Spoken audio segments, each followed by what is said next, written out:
Assalomu alaykum aziz o'quvchim, mani kanalimga xush kelibsiz. 48-razmerga tikmoqchi bo'lgan dvoykami andozasini modellashtirish uchun mana 48-razmerdagi asos andozamdan foydalandim. Ko'rib turganingizdek, asos andozani qo'ydimda, ustiga klyonka qo'yib, mana shunaqa qilib modellashtirib, dvoykani tepa qismini yaratib oldim. Sizlar ham xuddi mana shu o'lchamlardan foydalanib, dvoykani tepasini modellashtirib olsanglar bo'ladi. Endi bu andozani bemalol matoga qo'yib, dvoykani bichib olsam bo'ladi. Dvoykani andozasini modellashtirib tayyor qilib oldim. Endi bu andozalarni 2,5 metr trikotaj matoga joylashtirib bichib olaman. Oq matodan kiyim tikkan vaqtimda birinchi bo'lib qiladigan ishim bu matoni tekshirib olish. Matoni o'ng tomonidan yoyib, dog'larni yoki biror bir matoni rangi yuqib qolgan joylarini hammasini tekshirib, mana shunaqa qilib, mana chevarni ruchkasida hammasini chizib olaman mana. Shunaqa qilib mana matoni kiyimni bichishga yaramaydigan joylarni hammasini belgilab oldim.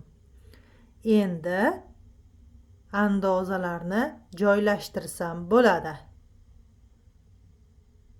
Ko'rib turganingizdek, matoni biragi yo'q joylarga andozalarni joylashtirib oldim.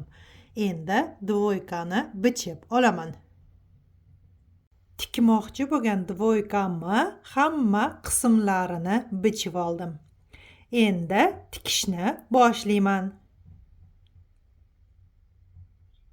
Tikishni boshlashdan oldin birinchi bo'lib qiladigan ishim bu kiyimni oldidagi cho'ntaklarni o'rnini simmetrичный qilib chizib olish. Mana. Ko'rib turganingizdek, mana. Bir xil qilib chevarni dazmol bosganda o'chib ketadigan ruchkasi bilan cho'ntaklarni o'rnini chizib oldim.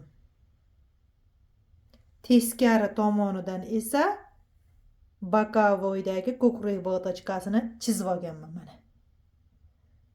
Cho'ntaklarni o'ng tomonidan chizib tayyor qilib oldim.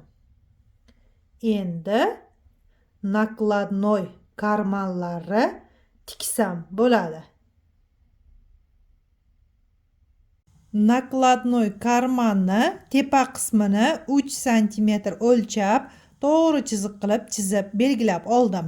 Keyin pastki qismini 1 cm dan o'lchab, mana shunaqa qilib burchakni chiqazib oldim. Undan keyin cho'ntakni chetiga ichida ipi bor хбшный kosabekani qo'l chokida tikib oldim.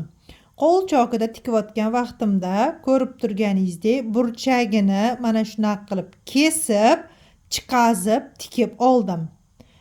Burchakni kesayotgan vaqtingizda mana ipgacha bo'lgan joyni kesasiz, qolgan joyini kesmaysiz. Keyin buklasangiz, mana shunaqa qilib burchagi tekis va aniq bo'lib chiqadi. Mana. Men ichida ipi bor xbshный kosabekani mana shu firmanikidan foydalandim. Bu kosabekani bozorda har xil rangi va har xil matodan qilingani bo'ladi. Men xbshniysini oldim. Atlas matodan qilingani va Barbie matodan qilinganlari har xillari bo'ladi, qizlar.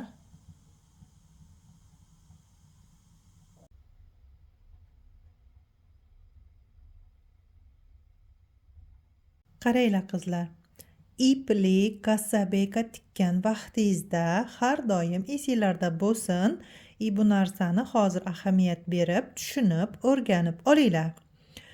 Ipli kasabekani mashinani yarim lapkasida tikib olganingizdan keyin hammasini mana bu tepa qismini mana qilib ichidagi ipini 1 santimetr qilib tortib mana qilib kesib olib tashlaysiz.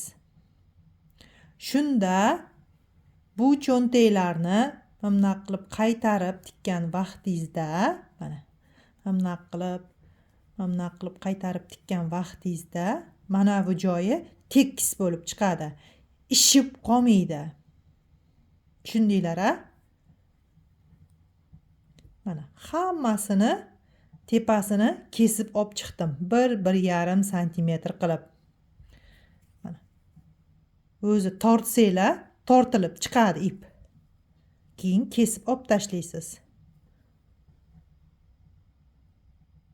Cho'ntaklarni qo'l chokida tikib, dazmol bosib, tayyor qilib oldim. Endi bularni gavdaga tiksam bo'ladi. Nakladnoy karmanni birinchi pastdagisini tikib oldim. Mana. Undan keyin bokovoydagi ko'kri vatochkasini tikib, dazmol bosib oldim. Endi tepadagi nakladnoy karmanni tikaman. Mana.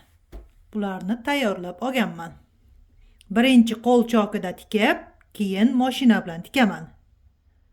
Gavdani tepa qismiga nakladnoy karmanni qo'l chokida tikib oldim.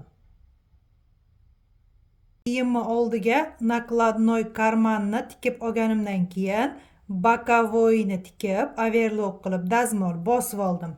Endi beliga belbog'ni tikaman. Beldagi belbog'ni mana shunaqa qilib, mana tikib tayyorlab oldim. Mana qo'l chokida tikib, hamma joyini tayyor qilib oldim. Endi buni hamma qilib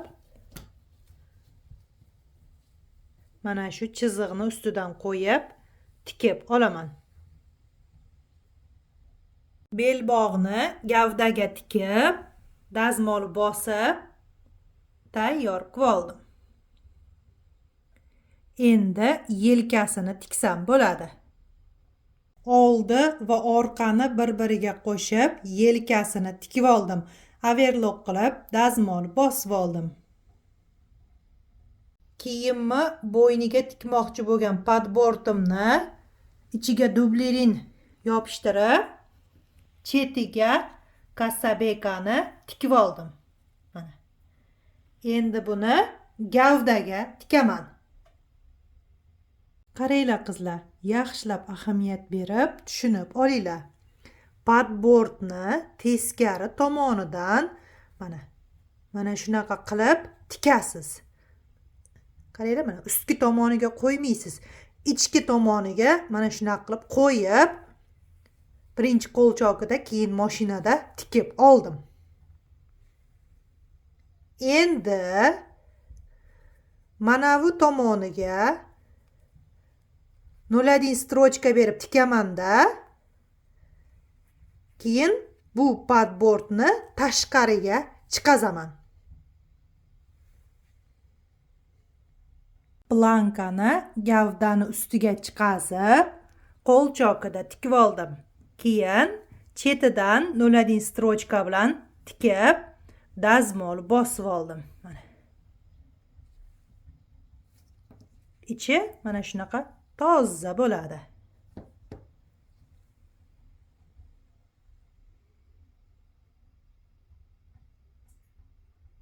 Ko'rib turganingizdek, kiyimni oldiga tugmalarni qadab tayyor qilib oldim. Keyin beliga ip o'tkazib, ipni uchiga stopni qo'yib oldim.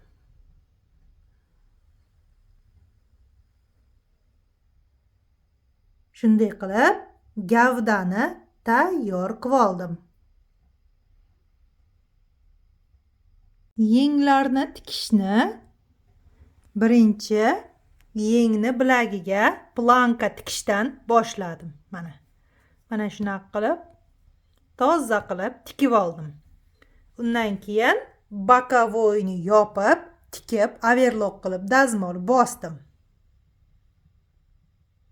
Gavdani va yenglarni tikib tayyor qilib oldim. Endi yengni gavdaga qo'l chokida tikib olaman. Yengni akatini gavdaga birinchi qo'l chokida tikib oldim. Keyin o'ng tomonidan ag'darib, simmetrичный chiqdimi, chiqmadimi shunisini tekshirib oldim. Undan keyin mashina bilan tikib oldim. Yenglarni gavdaga tikib bo'lganimdan keyin kiyimni etagini qaytarib tikib dazmol bosib oldim. Shunday qilib gavda qismi tayyor. Mana chevarchilik sirlari kitobim va chok haqi ichida bo'lgan tayyor andozalarim sotuvda Ipodrom bozorida bor. Shimni birinchi oldi va orqasini bir-biriga qo'shib, bokovoyni tikib oldim. Endi og'ini tikaman. Shimni ikkita oyog'ini tikib oldim. Endi og'ini tikaman. Shimni og'ini tikib, tepapasini qaytarib, tayyor qilib dazmol bosib oldim. Endi beliga rezinka o'tkazaman. Shimga o'xshagan lozimni tikib bo'ldim. Dvoykani modellashtirib, bichib, tikib bo'ldim. Qizlar, sizlar xuddi mana shu fasonni trikotaj, villur va barxit matolardan bichib tiksanglar bo'ladi. Rosa chiroyli narsa chiqadi qizlar.